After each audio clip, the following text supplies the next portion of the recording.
Indo British advanced pain clinic నొప్పి మాయం surgery దూరం ఫర్ అపాయింట్మెంట్స్ 9155515563. అంకిత రాజ్ అసలు ఈ పేర్లను విడదీసి చూడడానికి కూడా కొందరు ఇష్టపడరు.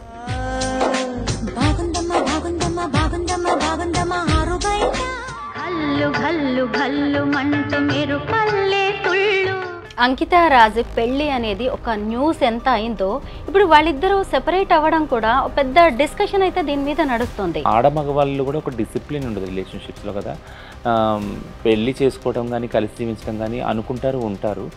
బట్ అనుకున్నప్పుడు ఉన్న ఆ ఎనర్జీ ఆ డిసిప్లిను విడిగా బతుకుతాం అనుకున్నప్పుడు కనపడదు. రాజ్ ఫీల్ అయ్యాడని అస్సలు అన్నాను నేను. రాజ్ కూడా చాలా యాక్సెప్ట్ చేసే అబ్బాయి కాబట్టి మీరు అన్నట్టు వీడియోస్లో ప్రైజ్ చేశాడు, ఆ అమ్మాయిని ప్రైజ్ చేశాడు.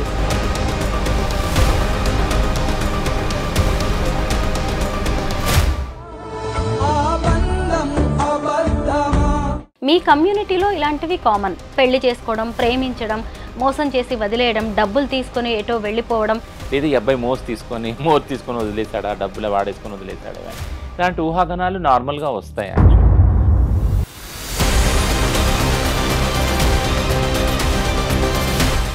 ఎక్కువగా ఈ ట్రాన్స్జెండర్స్ హిజ్రాలు అనేవాళ్ళు ఇన్కమ్ సోర్స్ ఎక్కువగా ఏముంటుందంటే సెక్స్ వర్క్, తర్వాత కలెక్షన్స్, బెగ్గింగ్, ఇవి కదా.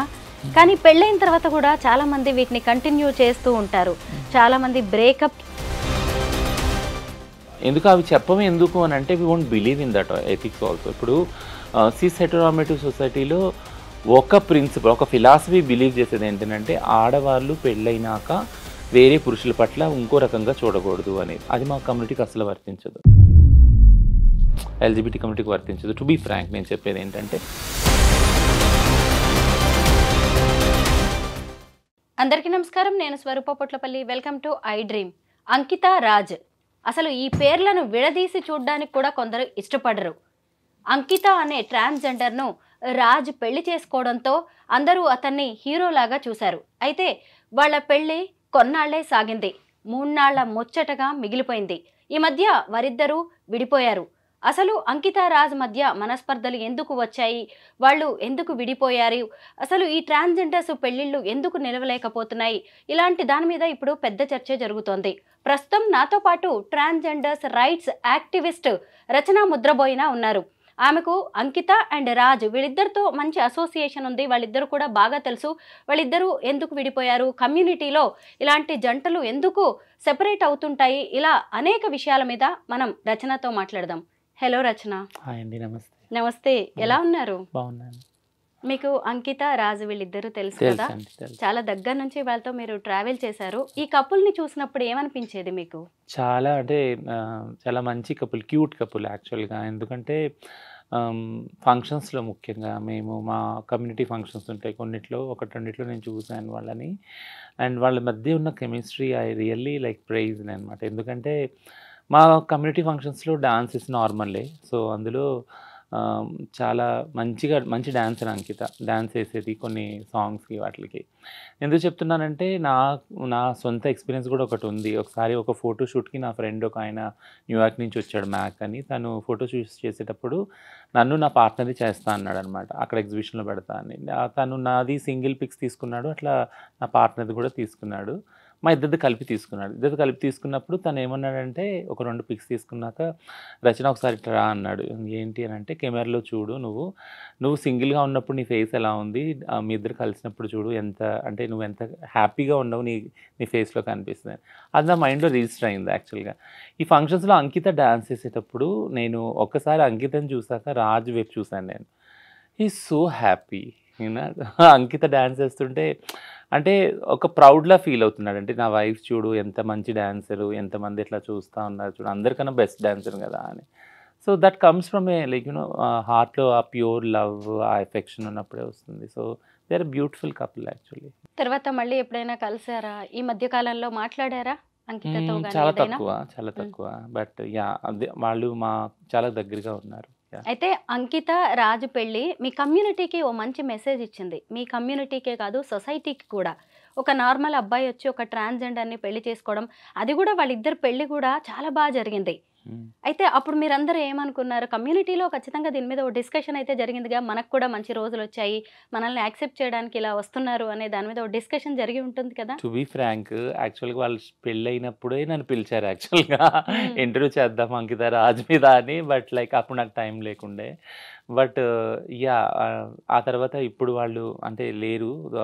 కలిసి లేరు. బట్ ఇప్పుడు చేయాల్సొచ్చింది. బట్ ఈ ఈ జంటలు ఏదైతే ఉన్నారో ట్రాన్స్‌జెండర్ కమ్యూనిటీతో ముఖ్యంగా కలిసి జీవిస్తున్న పార్ట్నర్స్ గురించి గానీ, లేదా ఈ రిలేషన్‌షిప్స్ గురించి గానీ, ఎప్పుడూ మాట్లాడాలని నాకుండే. ఎందుకంటే it's not only a community topic, it's also a legal topic and it's also a social topic కదా. అంటే మేము సమాజంలో ఉన్నాము. సమాజంలో కూడా జంటలున్నారు. ఆడ మగవాళ్ళున్నారు. అలాగా మా ట్రాన్స్ వాళ్ళతో జీవించే వాళ్ళున్నారు. ట్రాన్స్ వాళ్ళలో మళ్ళీ ట్రాన్స్ మహిళలున్నారు. ట్రాన్స్ పురుషులు కూడా ఉన్నారు యాక్చువల్‌గా. ఈ ఇప్పుడిప్పుడే ట్రాన్స్‌జెండర్ రైట్స్ అనే వాటి గురించి 2014 నుంచి మనం మాట్లాడుకోవడం స్టార్ట్ చేసాం. సుప్రీంకోర్టు జడ్జిమెంట్ తర్వాత మాట్లాడుకోవడం స్టార్ట్ చేసాం. ఓపెన్‌గా బయటికి రావటం, విజిబిలిటీ కూడా పెరిగింది కదా. 2014 ముందున్న పాపులేషన్ విజిబిలిటీ కన్నా ఇప్పుడు చాలా ఎక్కువైంది. సో, ఇప్పుడు ఈ రిలేషన్‌షిప్స్ గురించి కూడా మాట్లాడుకోవాల్సిన బాధ్యత కూడా పెరిగింది యాక్చువల్‌గా. ఇదెందుకంటున్నానంటే సేమ్ సెక్స్ మ్యారేజ్ అదే అంటే మ్యారేజ్ ఈక్వాలిటీ పిటిషన్ ఏదైతే సుప్రీంకోర్టులో వేశారో, అది సుప్రీంకోర్టు కూడా అన్నది ఏంటనంటే ఇప్పుడు అప్పుడే ఈ రైట్స్ రావు మీకు అని పక్కన పెట్టడం జరిగింది యాక్చువల్‌గా. అప్పుడు ట్రాన్స్‌జెండర్ యాక్టివిస్టులు అందరూ మేము ఆలోచించింది ఏంటంటే సుప్రీంకోర్టులో ఇది మనం అంటే ఇది ఫెయిల్ కాదు. అంటే వాళ్ళు ఎత్తి చూపిస్తున్నారు సిస్టమ్స్‌లో, సోషల్ సిస్టమ్స్‌లో ఉన్న లోటుపాట్లు మీకు ఇప్పుడు ఇవ్వటానికి ఏం లేదు. బట్ కానీ ప్రిపేర్‌గా లేదు సొసైటీ అనేసి ఇక్కడ హిందూ మ్యారేజ్ చట్టం ఉంది, ముస్లిం మ్యారేజ్ చట్టం ఉంది, క్రిస్టియన్ మ్యారేజ్ చట్టం ఉంది. ఏవింటిని మార్చమంటారు? అంటే మీకంటూ ఒక మ్యారేజ్ రైట్స్ ఇస్తే ఇవన్నీ కూడా డిస్కషన్‌లోకి వచ్చినాయి. అప్పటికి కూడా ఎవరైతే మెయిన్ లీడర్స్ ఉన్నారో లాయర్స్ ఇద్దరు లెస్బియన్ కపుల్స్ అరుంధతి, కర్జు వీళ్ళు వాళ్ళు దే ఆర్ లైక్ వాళ్ళు సుప్రీంకోర్టులో అది లైవ్ టెలికాస్ట్ చేశారు యాక్చువల్‌గా.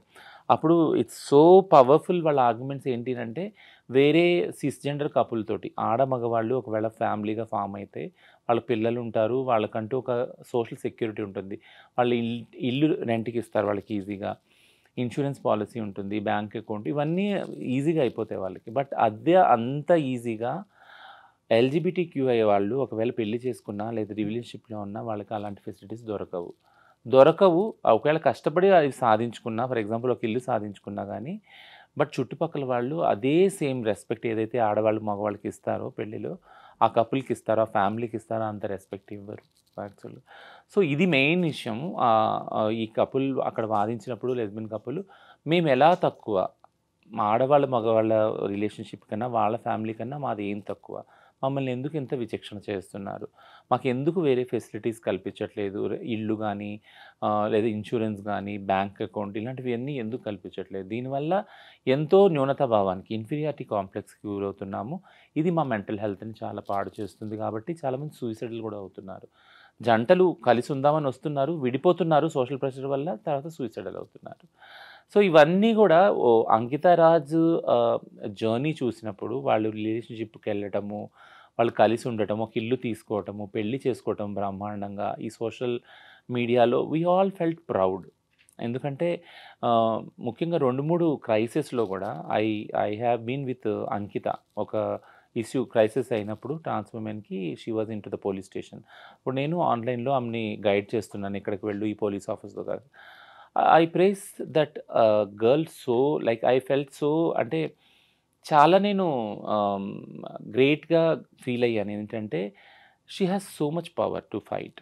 అంటే ఒక ట్రాన్స్ వుమెన్‌కి అంత కాన్ఫిడెన్స్ వచ్చింది, అంత ఫైట్ చేయగలుగుతుంది అనంటే ఎన్నో ఇంగ్రీడియెంట్స్ ఉన్నాయి. అంటే ఎంతో బ్యాక్ పుషప్ ఉందనమాట. ఇప్పుడు మనం అంటాం కదా! ప్రతి ఒక్క సక్సెస్‌ఫుల్ మగాడి వెనక ఒక సక్సెస్‌ఫుల్ ఆడది ఉంటదని. ఖచ్చితంగా అప్పుడు నాకు అనిపించింది అంకిత వెనక రాజు ఉన్నాడని. అప్పుడు అందుకే తను కాన్ఫిడెంట్‌గా వచ్చి తన కమ్యూనిటీ కోసం కొట్లాడటానికి ముందొచ్చి పోలీస్ స్టేషన్‌లో 30, 40 మందిని తన వెంట పెట్టుకొని వెళ్ళి ధైర్యంగా మాట్లాడి అప్పటికప్పుడు యూట్యూబ్ వీడియో చేసి పెట్టింది యాక్చువల్‌గా. ఇన్‌స్టాలో లైవ్ వెళ్ళింది. I felt so proud. ఇట్లాంటి వాళ్ళు కదా కమ్యూనిటీలో ముందుకు రావాలి, రైట్స్ గురించి కొట్లాడాలి అనేసి నన్ను చాలా ఇంప్రెస్ అయ్యాను యాక్చువల్‌గా. అప్పుడు నేను మాట్లాడినప్పుడు కూడా చాలా ఇంప్రెస్ అయ్యాను. సో, థింగ్ ఏంటంటే if you are happy as a person, happiness అనేది ఎక్కడొస్తుంది అంటే యాక్సెప్టెన్స్ నుంచి వస్తుంది. అంకిత, రాజ్ మధ్య ఒక ప్రేమ రిలేషన్షిప్ ఏదైతే ఉందో అది ఇది ఈక్వల్ యాక్సెప్టెన్స్ నుంచి వచ్చింది, బ్యాక్గ్రౌండ్ నుంచి. So that's a beautiful acceptance. అంటే స్టీరియోటైప్ జెండర్ని క్రాస్ చేసుకొని ఆడైనా మగైనా నీ సెక్షువాలిటీ ఏదైనా కానీ అవన్నీ పక్కన పెట్టి నువ్వు ఒక మనిషివి, నేను ఒక మనిషిని, మన ఇద్దరం కలిసి జీవిద్దాం, ఒక చోట జీవిద్దాము, బ్యూటిఫుల్ లైఫ్ని మనం డిజైన్ చేద్దామని వాళ్ళ ఏదైతే సంకల్పం ఉందో that it self is a very beautiful thing కదా. అది మెయిన్ స్ట్రీమ్ స్టీరియోటైపింగ్కి అగేనెస్ట్గా వెళ్ళి ఛాలెంజ్ చేసి వాళ్ళకి చూపించిన రిలేషన్షిప్ అది. And we must all prize that relationship. Yeah, Ankita Raj పెళ్ళి అనేది ఒక న్యూస్ ఎంత అయిందో ఇప్పుడు వాళ్ళిద్దరూ సెపరేట్ అవ్వడం కూడా ఒక పెద్ద డిస్కషన్ అయితే దీని మీద నడుస్తుంది. అయితే అంకిత రాజ్ ఎందుకు విడిపోయారనే దాని మీద ఎవరికి కూడా ఒక క్లారిటీ రావట్లేదు. అయితే ఎందుకు వీళ్ళు వెళ్ళిపోయారు విడిపోయారు అనే దాని గురించి చాలామంది తెలుసుకోవాలనుకుంటున్నారు. నిన్న తను ఒక వీడియో పెట్టింది, నేను ఈ ఇల్లు ఖాళీ చేసి కొత్త ఇంటికి వెళ్తున్నాను, 7 ఏళ్ళు ఇందులో ఉన్నాను, ఈ ఇల్లు నాకు చాలా గుడ్ మెమరీస్ ఇచ్చింది, లవ్లీ మెమరీస్ ఉన్నాయి నాకు, అలాగే కొంత సాడ్ కూడా ఇచ్చింది అని చెప్పేసి తను చెప్తుంటే అందరికీ అర్థమైపోయింది అనమాట ఆ సాడ్ ఏంటి అనేది. వీళ్ళిద్దరు ఎందుకు విడిపోయారు, రీజన్స్ ఏంటంటారు? సో రీజన్స్ అనేవి పర్సనల్ రీజన్స్ యాక్చువల్గా. వాళ్ళు అంటే అది బయట పెట్టలేదు. బట్ ఈ రిలేషన్షిప్ వాళ్ళు అంటే బ్రేకప్ అనను, అంత పెద్ద మాట కూడా వాడను. బట్ వాళ్ళు వేరువేరుగా జీవించాలి అనుకుని నిర్ణయం తీసుకున్నప్పుడు అంకిత వీడియో చేసి పెట్టింది ఇన్స్టాలో. And I have all respect to this women because ఎందుకంటే నేను ఎప్పుడు చెప్తాను ఇంటర్వ్యూస్లో, ఆడమగవాళ్ళు కూడా ఒక డిసిప్లిన్ ఉండదు రిలేషన్షిప్స్లో కదా. పెళ్ళి చేసుకోవడం కానీ కలిసి జీవించడం కానీ అనుకుంటారు ఉంటారు. బట్ ఆ అనుకున్నప్పుడు ఉన్న ఆ ఎనర్జీ, ఆ డిసిప్లిను విడిగా బతుకుతాం అనుకున్నప్పుడు కనపడదు యాక్చువల్గా, ఆ ఇంట్రెస్ట్ కూడా కదా. బట్ ఉండాలి. సో ఈ టర్మ్స్ తోటి మన ఇద్దరం కలిసి జీవిద్దాము, ఒకవేళ టర్మ్స్ వర్కౌట్ అవ్వకపోతే మీరు మీ దారిలో నేను నా దారిలో వెళ్ళిపోయి మనం హ్యాపీగా జీవించవచ్చు. ఇద్దరు ఆలోచనలు కలవట్లేదు కాబట్టి, మనోభావాలు కలవట్లేదు కాబట్టి. సో ఆ అండర్స్టాండింగ్ ఈ కపుల్లో కనపడింది యాక్చువల్గా. వేడిగా జీవిద్దాం అనుకొని ఆమె చేసి, లేదు నేను విడిగా జీవించాలనుకుంటాను, తను విడిగా జీవించాలనుకుంటాను. అండ్ ఈ అబ్బాయి కూడా చాలా రెస్పెక్ట్గా పెట్టాడు. నేను అంటే మేము కలిసి ఉండట్లేదు ప్రస్తుతానికి, బట్ ఫ్యూచర్లో ఛాన్సెస్ ఉందేమో కలవటానికి, అది మాత్రం నేను ఓపెన్గా ఉంచుతున్నానని. ఎంత బ్రాడర్ పర్స్పెక్టివ్ వెళ్ళదు కదా. I prize clearly both of them. అంటే ఆ విజ్ఞతని మీరు చూపించగలిగారంటే, ఏదైతే మీరు సమాజానికి మీ పెళ్లి ద్వారా మీ living relationship let it be a short span అయినా కానీ చూపించారు ఒక పద్ధతిని. వేరుగా జీవించడంలో కూడా ఆ డిసిప్లిన్ని I really prize both of them. So ఆ పర్సనల్ రీజన్కి వెళ్తే వాళ్ళిద్దరికీ తెలుసు ఆ స్పేస్ కూడా మనది కాదు కాబట్టి దాన్ని ఆక్యుపై చేయొద్దు, వాళ్ళకే వదిలేద్దాం అది. సో ఇలాగా ఒక అండర్స్టాండింగ్తో విడిపోవడం అనుకున్న వేరుగా జీవించాలని వాళ్ళు అనుకున్నారు. ఆ రోజు నుంచి జీవిస్తూ ఉన్నారు. సో మీరు ఇప్పుడు అన్నట్టు అంటే నాకు తెలిసిన అబ్జర్వేషన్ ప్రకారం ఎప్పుడైతే విడిగా జీవిస్తున్నారో అంకిత తన ట్రాన్సిషన్స్ వీడియోస్ పెడుతుంది. ఆ అబ్బాయి కూడా బాధపడిన కొన్ని వీడియోస్ పెట్టాడు. ఈ అమ్మాయి మళ్ళీ ఇల్లు ఖాళీ చేసిన వీడియోస్ ఇవన్నీ పెట్టింది. సో ఇదంతా ఏంటి అంటే, ఏ రిలేషన్షిప్లో ఉన్నా వాళ్ళు ఏదైతే వాళ్ళ పాస్ట్ ఇవి ఉన్నాయి, మెమరీస్ ఉన్నాయి, స్వీట్ మెమరీస్, అవన్నీ రీవిజిట్ అవుతారు.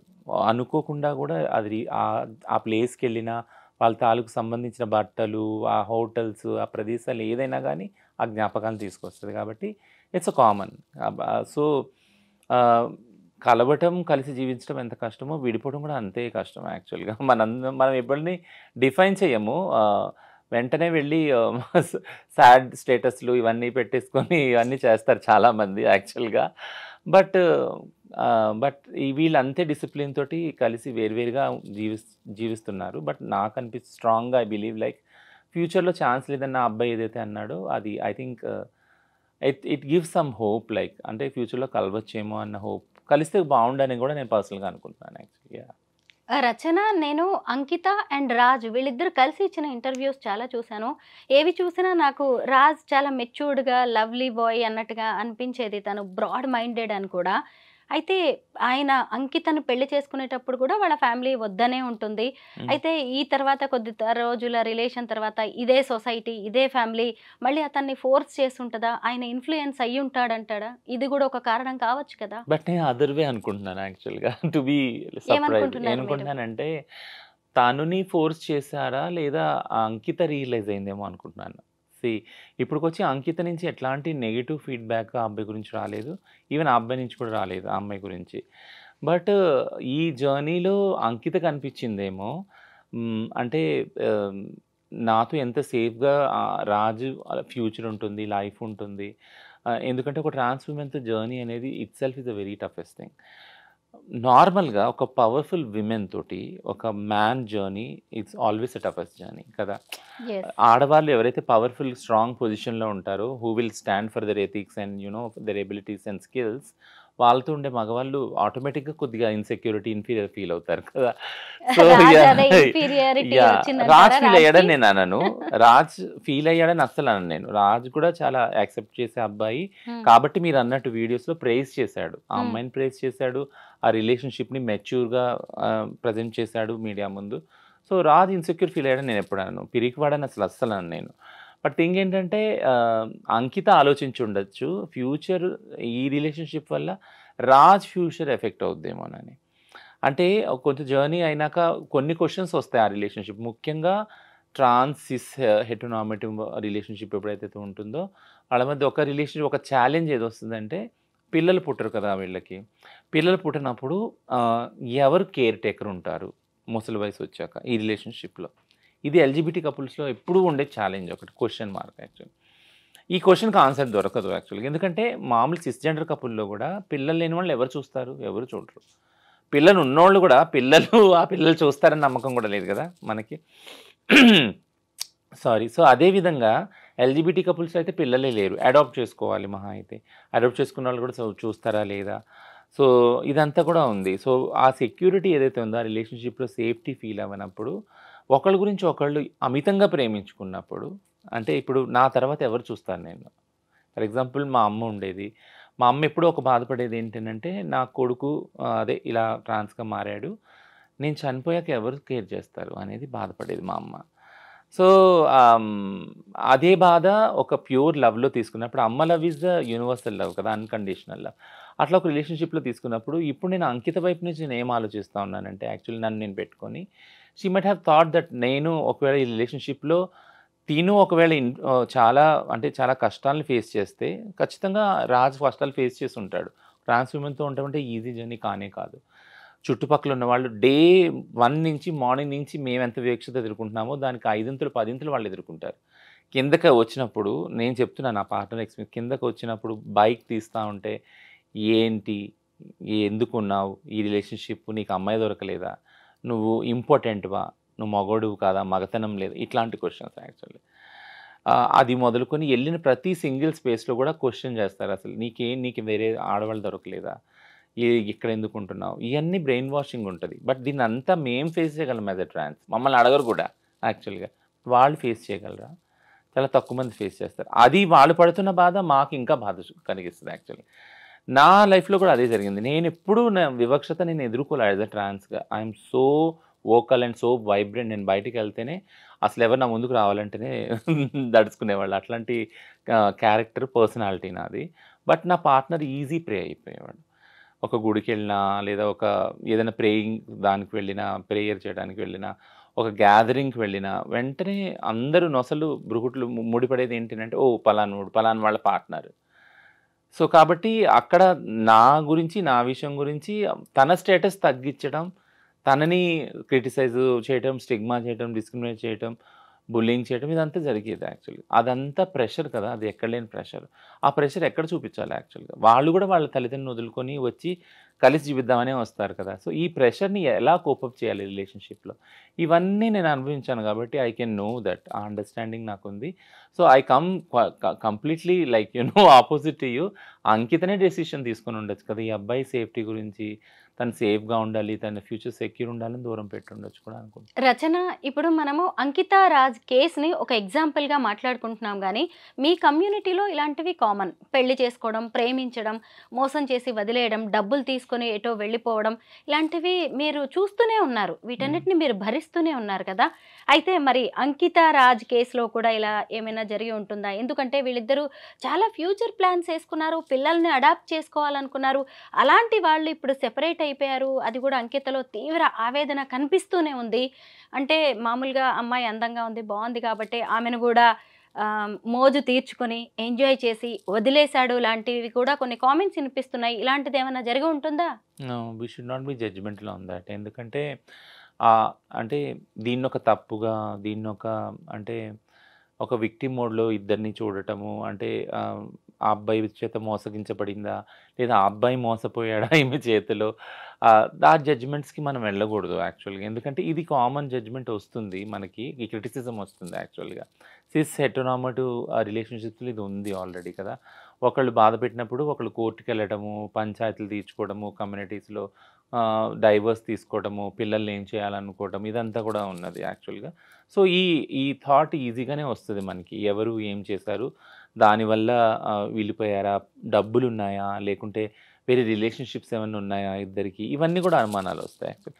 Unless until they clarify. ఎందుకంటే ఎంతో విజ్ఞతతోటి వాళ్ళు విడిపోయారు. విడిపోవడం అంటే వేరుగా జీవిస్తారన్నారు. మాటి మాటినే చెప్తున్నా, విడిపోయారని నేను అనను యాక్చువల్‌గా. వేరువేరుగా జీవించాలని నిర్ణయం తీసుకున్నారు. విజ్ఞతతోటి ఆళ్ళు ఉంటున్నారు గూడా. సో, వాళ్ళ మధ్య మనం ఈ ఊహాగానాలు చేయొద్దు. అంటే డబ్బు వల్లనో, మోజు వల్లనో ఇదయిందని. ఎందుకు చేయొద్దు అంటున్నానంటే, నార్మల్‌గానే ప్రతీదీ ఎల్‌జీబీటీక్యూ రిలేషన్‌షిప్స్‌లో ఉన్నది ఎప్పుడైతే పబ్లిక్ ముందుకొస్తుందో, ఆ రిలేషన్‌షిప్ వాళ్ళది ప్రైవేట్ లైఫ్ లేదు. చాలా తక్కువుంది. వాళ్ళ ప్రైవేట్ లైఫ్ అంతా పబ్లిక్‌లో ఉంది. యూట్యూబ్‌లో ఉంది యాక్చువల్ కదా! వాళ్ళ ఇల్లు గాని, వాళ్ళు పెళ్లి చేసుకుంది గాని, వాళ్ళ డైలీ లైఫ్ గాని, ఇదంతా కూడా ఇంటర్వ్యూస్‌లో ఉంది, పబ్లిక్‌గా ఉంది. సో, పబ్లిక్‌గా ఉన్నప్పుడు పబ్లిక్ ఏం చేస్తారంటే, అదే బైనరీలో ఆలోచిస్తారు. ఆడ మగవాళ్ళ రిలేషన్‌షిప్స్‌లోనే ఈమె తప్పు చేసిందా? ఈయన తప్పు చేశాడా? ఈయన తప్పు వల్ల వదిలేసిందా ఈమె? లేదా ఈమె తప్పు చేయటం వల్ల ఎక్కడో ట్రాన్స్ వాళ్ళందరూ చేస్తారు కదా! బయట సెక్స్ చేసుంటుంది. ఇట్లాంటివన్నీ ఆ ఊహాగానాలు. లేదా ఈ అబ్బాయి మోజు తీసుకొని వదిలేసాడా? డబ్బులు వాడేసుకొని వదిలేసాడా? ఇవన్నీ. ఇలాంటి ఊహాగానాలు నార్మల్‌గా వస్తాయి యాక్చువల్‌గా.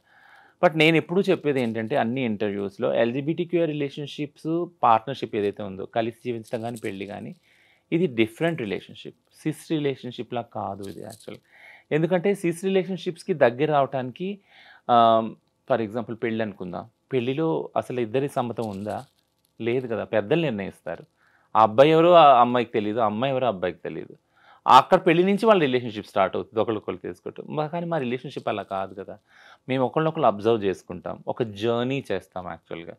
అప్పుడు నిర్ణయించుకుంటాం మనం కలిసి జీవించాలా? పెళ్లి చేసుకోవాలా అని. సో, స్టార్టింగ్ పాయింట్ చాలా డిఫరెంట్ ఉంది దాన్ని చూడండి. అప్పుడు ఒక అండర్‌స్టాండింగ్ అవుతుంది. ఇది ఫస్ట్ మెట్టు. సెకండ్ మెట్టు ఏంటనంటే రిస్క్. ఇప్పుడు నేను ఈ అబ్బాయి నాతో ఉంటున్నాడు. ఆహ్, ఈ అబ్బాయితో ఉండటం వల్ల నేను నా ఫ్రీడమ్‌ని కోల్పోతాను యాక్చువల్‌గా. నాకు చాలా బాయ్ ఫ్రెండ్స్ ఉండొచ్చు. లేదా నేను సెక్స్ వర్క్‌లో ఉండొచ్చు ప్రొఫెషన్‌గా కదా! వీటిలన్నిటిని నేను ఫోర్‌గో అవ్వాలి. ఆ సాక్రిఫైస్ నేను చేయాలి. ఎందుకంటే నేను ఒక వైఫ్‌ని అవుతున్నాను ఇప్పుడు ఆ అబ్బాయికి కాబట్టి. అనే అండర్‌స్టాండింగ్‌కి ఈ అమ్మాయి రావాలి. ఆ అబ్బాయి గూడా నాకొక రిలేషన్‌షిప్ ఫ్రెండ్ సర్కిల్ ఉంది. నా ఇంటోళ్ళున్నారు. వాళ్ళ ఖాందాన్ ఉంది.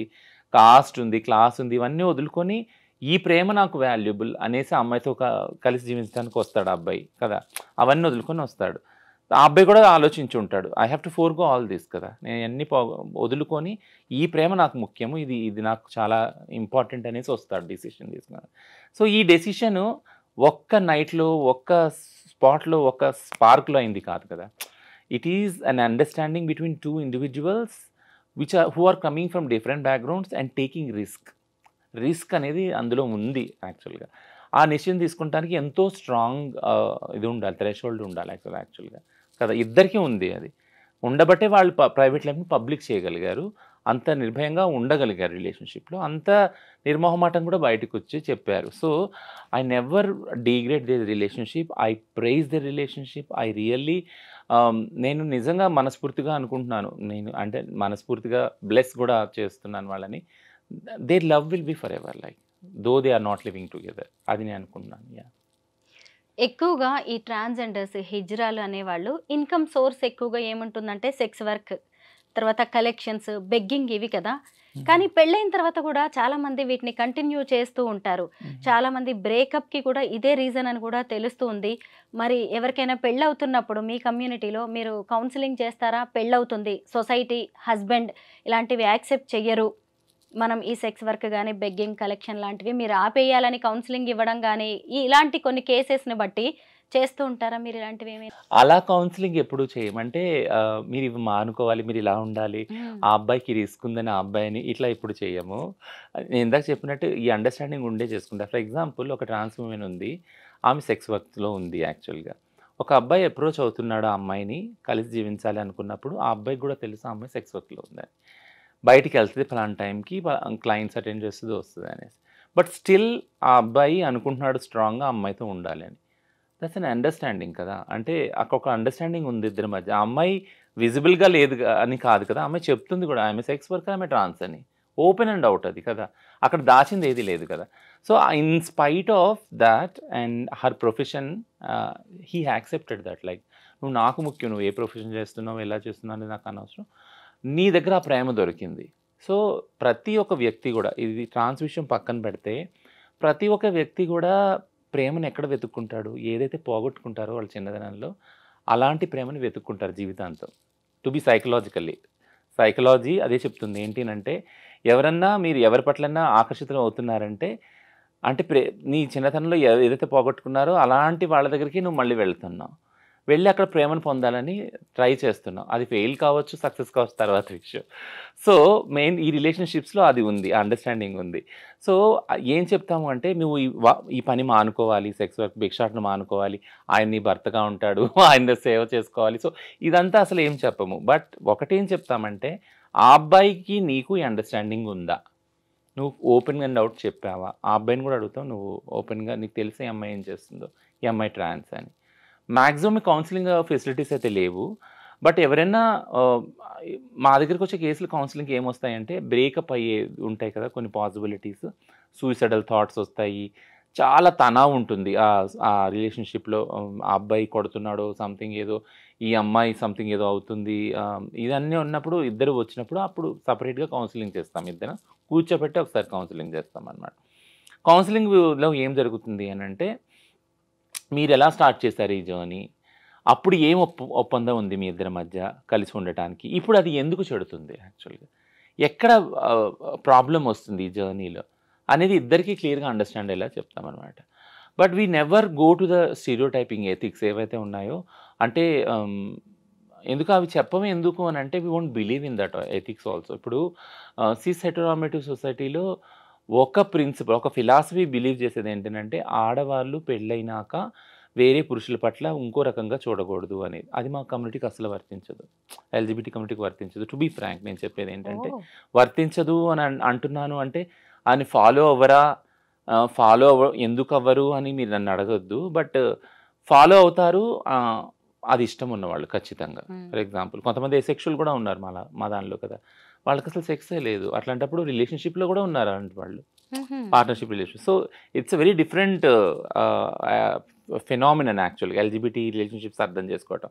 ఇప్పుడు మళ్ళీ నేను ఇష్యూకి వస్తాను. ఏంటంటే ఒకవేళ మీరు సిస్ హెటెరోనార్మేటివ్ దానిలో పెళ్ళిలో ఒకవేళ ఆడవారికి చెప్తా ఉంటే అమ్మ నువ్వు ఇప్పటి వరకు అయిపోయింది వేరు, ఇప్పటి నుంచి నీ భర్త నీకు సర్వస్వం ఇలా ఉండాలి అలా ఉండాలని.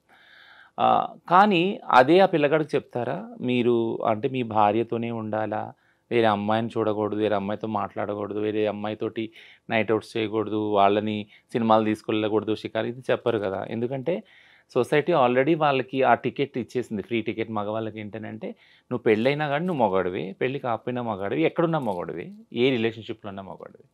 And you have every single freedom. Like మీరు ఎలా అన్నా ఉండొచ్చు, ఎలా అన్నా రిలేషన్షిప్లో వెళ్ళొచ్చు. ఆ డిస్రెస్పెక్ట్ అనేది వాళ్ళకి పెంపకంలోనే తీసుకొచ్చేసాం కదా. సో జెండర్ బేస్డ్ వైలెన్స్లో ఇదే చెప్తాం మనం. ఏంటంటే నువ్వు ఆడమక్తి అనంత మాత్రాన నువ్వు నీ స్వతంత్రాన్ని సమానత్వాన్ని కోల్పోవాల్సిన అవసరం లేదు. ఒకవేళ దాన్ని డిస్టర్బ్ చేస్తుంటే ఏ రిలేషన్షిప్ అయినా you have to fight for that. You have to stand to the equal ideals and equal freedom with in the relationships అని నేర్పిస్తాం కదా. సో అందుకే నేను ఎప్పుడు ఏం చెప్తానంటే, మీరు అడిగిన ప్రశ్న రాంగ్ ఎందుకన్నాను అంటే, ఎల్జిబిటీ రిలేషన్షిప్స్లో మేము అలా చూడము. ఒకవేళ ఆ అబ్బాయి బయట రిలేషన్షిప్స్లో ఏది వెళ్ళినా, ఈ అమ్మాయి వెళ్ళి చెప్పినా ఆ అండర్స్టాండింగ్ ఇద్దరికి ఉంటుంది ఆ కమ్యూనిటీలో. అది తెలుసుకొని దగ్గరికి వస్తారు. ఇది కాక వేరే ఇష్యూస్ ఏవో ఉంటాయి కాబట్టి వాళ్ళ మధ్య కలహాలు అవుతాయి. It can be anything. Me community rules and guide lines ఎలా ఉంటాయో మాకు అంటే సొసైటీకి తెలియదు కాబట్టి మీలాంటి వాళ్ళ ద్వారా తెలియజెప్దామనే ప్రయత్నం మాది, మీకు తెలుసు ఆ విషయం. అయితే రచన ఇంకొకటి ఏంటంటే, ఎక్కడ కూడా అంకిత రాజ్ విడిపోయినట్టుగా లీగల్గా డివోర్స్ తీసుకున్నట్టుగా అయితే లేదు. కానీ వీళ్ళు పెళ్లి చేసుకునేటప్పుడు అందరినీ పిలిచే చక్కగా పెళ్లి చేసుకున్నారు. ఎంత హ్యాపీ లైఫ్ లీడ్ చేశారో మనం అందరం చూసాము. అయితే ఇప్పుడు వీళ్ళు మ్యూచువల్గా దూరమైనట్టుగా కనిపిస్తోంది. అంటే మీ కమ్యూనిటీ మధ్య ఏమైనా జరుగుతుందా? మీడియేషన్ చేస్తారా? అంటే ఎవరైనా ఇలా కపుల్ వెళ్ళిపోవాలి అన్నప్పుడు రిలేషన్ నుంచి ఏ కమ్యూనిటీ అయినా మీడియేషన్ అనే దానికి వస్తేనే చేస్తామన్నమాట. సో మేము కల్పించుకొని మీడియేషన్ చేసేది ఏముండదు. ఇందులో ఎవరు మీడియేషన్ కోసం రాలేదు. అంకిత రాలేదు, రాజ్ కూడా రాలేదు. యాక్చువల్గా నేను అదే ఇంతకుముందు చెప్తున్నాను కదా, ఎంత ఇదిగా వాళ్ళు కలిసి జీవించాలని నిర్ణయం తీసుకున్నారో, ఎంత ఓపెన్ అండ్ పబ్లిక్గా అందరిని పిలిచి పెళ్లి చేసుకున్నారో, అంతే విజ్ఞతతోటి ఇద్దరు వేరువేరుగా జీవించాలని నిర్ణయం తీసుకున్నారు. So it's a very like peaceful process. The whole process is like Rachana, నేను మిమ్మల్ని నేను ఇంటర్వ్యూకి పిలవాలి అనుకున్నప్పుడు ఒక వీడియో షేర్ చేశాను. నేను ఈ మధ్య డాక్టర్ లక్ష్మీ కట్ట అని సీనియర్ అడ్వకేట్ని ఇంటర్వ్యూ చేశాను. ఆమె తన ఎల్ఆర్ ఫౌండేషన్ ద్వారా చాలామంది ఇలాగ ట్రాన్స్జెండర్స్కి, ట్రాన్స్ విమెన్, ట్రాన్స్ మెన్కి హెల్ప్ చేస్తున్నారు లీగల్గా. ఆవిడ ఇంటర్వ్యూ చేసినప్పుడు సడన్గా అంకిత టాపిక్ వచ్చింది. నేను చేసిన ఆ ఇంటర్వ్యూ బాగా వైరల్ అయింది. అయితే ఒక ఇంటర్వ్యూ కింద వచ్చిన కామెంట్స్ నేను ఇప్పుడు చదువుతాను రచన, ఎందుకంటే దానికి మీరు కొంచెం ఆన్సర్ చేస్తే బాగుంటుందేమో అనిపించింది. ఈ కామెంట్స్ అనేవి సొసైటీ వేస్తున్న ప్రశ్నలు, దీనికి మీరు చెప్తే బాగుంటుంది. కొన్ని మాత్రమే కామెంట్స్ నేను చదువుతాను. అవంతిక అనే వాళ్ళు ఇక్కడ కామెంట్ చేశారు, హిజ్రాని చేసుకుని జీవితాంతం కలిసున్న మగవాళ్ళు ఎవరూ లేరు. మీకు ప్రేమ ఉంటే ఓ స్నేహితుడిగా, అన్నగా ఉండండి. ఎందుకు ప్రేమ పెళ్లి అంటూ హిజ్రాలను చేసుకోవడం? పాపం ఆ రాజు తల్లిదండ్రులు ఎంతగా బాధ, క్షోభ అనుభవించి ఉంటారు కొడుకు చేసిన పనికి. ఈ సమాజంలో ప్రకృతికి విరుద్ధంగా చేసే ఏదైనా ఎక్కువ కాలం నిలవదు. పోనీ ఆమె అయినా పెళ్ళయ్యాక పూర్తి గృహిణిగా ఉందా? మా కమ్యూనిటీకి సేవలు చేస్తా అని ఆమె గ్యాంగ్తో వెళ్ళిపోయేది. పెళ్ళయింది అన్నప్పుడే అవన్నీ వదిలేయాలి. పాపం అంకిత, రాజ్ ఎంత బాగుండేవాళ్ళు, ఇద్దరు ప్రేమగా ఉండేవాళ్ళు. 3 నాళ్ల ముచ్చటే అయిపోయింది వాళ్ళ పెళ్ళి అని అంకిత అనే ఆవిడ పెట్టారు. దీనికి మీరేమంటారు? సో 2-3 విషయాలు అందులో ఉన్నాయి. యాక్చువల్గా ఏంటంటే హిజ్రాని ఒకవేళ జీవితాంతం ఉండలేకపోతే మీరు పెళ్లి చేసుకోవద్దు, అక్కో చెల్లో అనుకొని మీరు ఉండొచ్చు అనేసి అదొకటి ఉంది కామెంట్. ఇంకోటి ఏంటంటే ఆ అబ్బాయి తరపు తల్లిదండ్రులు పాపం ఎంత బాధపడి ఉంటారు అనేది ఒకటి ఉంది. రెండోది, మీరు న్యాచురల్గా మీరు పిల్లలు పుట్టరు కాబట్టి ఇదంతా కాబట్టి మీరు ఎందుకు పెళ్లి చేసుకోవటం అనేది ఒక ప్రశ్న. సో 2-3 ఉన్నాయి యాక్చువల్గా. నేను చెప్పడం ఏంటంటే ఫస్ట్ ఇష్యూకి వచ్చి, అంటే హిజ్రాని చెల్లి, అక్క, తల్లి ఓకే, అది చూస్తూనే వచ్చింది తరతరాలుగా సమాజము. హిజ్రా వాళ్ళ దీవెనలు మంచివి అని, వాళ్ళు వెళ్ళినప్పుడు, పిల్లలు పుట్టినప్పుడు, దుకాణాలు ఓపెన్ చేసినప్పుడు, పెళ్ళిళ్ళు అయినప్పుడు వాళ్ళ దీవెన తీసుకోవడానికి వాళ్ళని పిలిచి వాళ్ళ దీవెనలు తీసుకునేవాళ్ళు. సో హిజ్రా వ్యవస్థ సోకాల్డ్ ఏన్షియంట్ ట్రెడిషన్ చూసినప్పుడు వాళ్ళకి పెళ్ళి అనేది లేనే లేదు యాక్చువల్గా. సో పెళ్ళి అనేది లేదు ఎందుకు అని అంటే వాళ్ళ శరీరాల్లో సెక్స్ లేదు యాక్చువల్గా.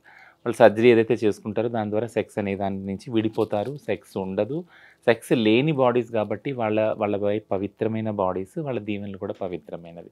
సో ఈ పర్సెప్షన్ నుంచి ఈ పర్సెప్షన్ వాల్యూస్ అనేవి వస్తున్నాయి. యాక్చువల్లీ ఈ ఆలోచన వస్తుంది.